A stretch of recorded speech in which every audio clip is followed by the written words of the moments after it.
Here is a horse that I did an evaluation on who presented with kissing spines and SI inflammation. As you can see, she has an overdevelopment of the under neck muscle or brachiocephalic, especially on the left side. And its function is to assist in lifting the head, but when overdeveloped, prevents the horse from fully lengthening over their top line and can help contribute to crookedness, especially on the left side in this case. And you can see a lack of development of the top line muscles, specifically the rhomboid. So this mare had a lot of tightness in her front end, and as she walks, you can see her head is kind of bobbing up like a chicken. So the muscles in her chest and under neck are tight enough that they don't allow her neck to come down. And she could put her head down, but it's not the same as releasing over her top line to lengthen through her neck. And so even if she does put her neck down, all of the muscles on the left side of her brachiocephalic muscles in her under neck are preventing her from straightening and lengthening her neck. So what I'm doing here is just asking her to walk slow enough that she can be accurate. And you can see her right hind swing out. She has a really hard time going straight on keeping her hind legs behind her front legs. So what I'm doing is I'm rubbing the bottom of her neck right now to help her release it. And that kind of worried her and bothered her because they're pretty tight. But gradually you'll see it release a little. So I'm just giving it a little rub, letting her know that I'm not intentionally trying to scare her. But these muscles in her under neck are glued into her chest, which don't allow her left shoulder to swing forward, which doesn't allow her neck to release down and forward. And that's going to be essential for her to be able to move correctly, is she has to be able to release her shoulders and her neck so that her hind legs can start to find a place underneath her body. As long as all that weight is on her chest and her forehand, then her hind legs are going to be behind her and her pelvis is going to be rotated in such a way that her joints in her hind legs won't be able to bend equally. So she would have to bend through the hip, the stifle, the hock, and the pastern in both hind legs in order to get straight and to have a healthy posture. And she's not able to do that as long as all the weight is on her forehand. So there you can see her neck start to come down. So again, I'm just giving it a little rub on those brachiocephalic muscles that go right into her shoulder here. It's the part underneath her neck that is big and overdeveloped, is so tight that it doesn't allow her neck to come down in a healthy way. So after I rub it, then you see her neck come down. And now she's a little happier and her hind legs are coming under her body a little bit better. And they're tracking up a little straighter. So when I have a horse with postural habits that are compensatory, in other words, they've developed moving this way because they had to. For whatever reason, they were prohibited in their frame, or there was an injury or whatever. So certain muscles get overworked just trying to get the horse from point A to point B, and those don't allow top line muscles and core muscles to do their job. So these compensatory muscles get overdeveloped and get too strong, and they get really tight just to get the horse around.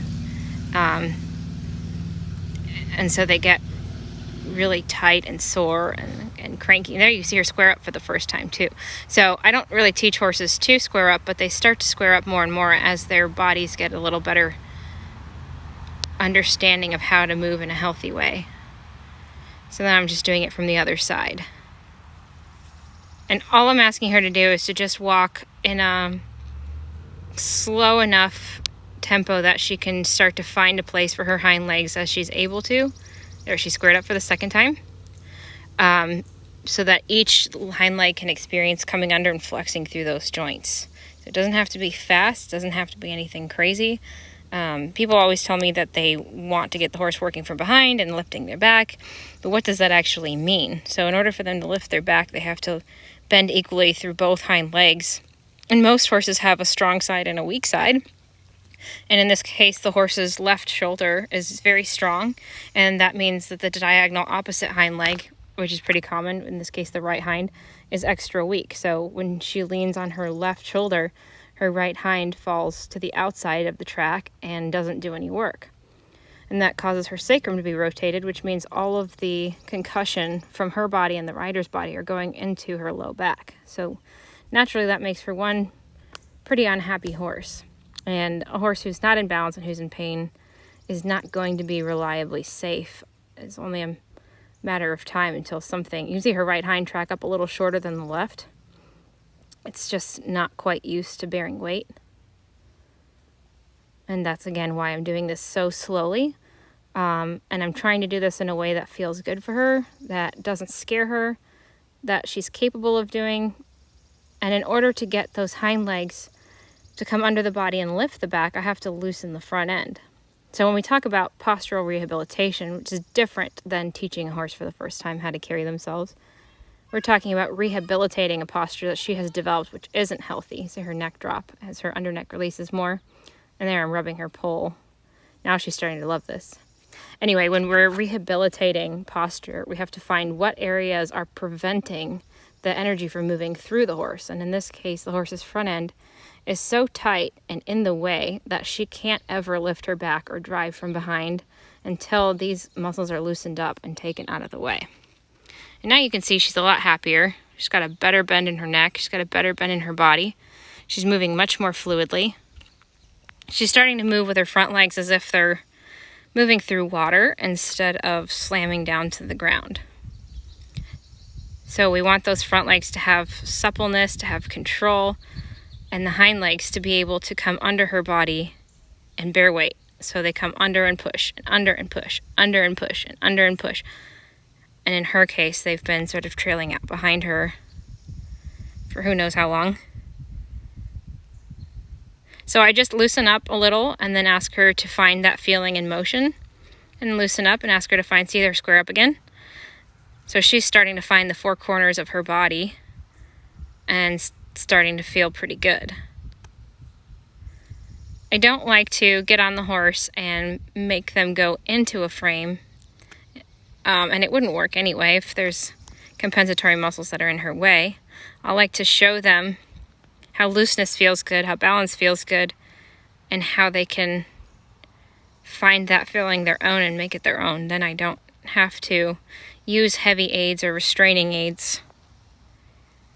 And when the horse's back is open like this, then we can communicate directly. Then my aids can be soft because it's my back talking directly to her back. But when she's tight, and when she's nervous, and when she's using muscles that aren't healthy just to get herself around, I have to go through the mouth, and I have to use more leg to make it work. If her back is relaxed, then I can talk directly to her back, but her back can't be relaxed if all of these muscles up front are tight and pulling her around. So now we have a much happier horse, one who's got a really nice bend through her body now compared to the beginning. The right hind is starting to find the same, almost same length of stride as the left. It's not swinging to the outside of the turn, but it's going directly behind the right front. And I think in total this was like a 15-minute session. I condensed the video a little bit just so it wouldn't be too long and too boring, but it took a while.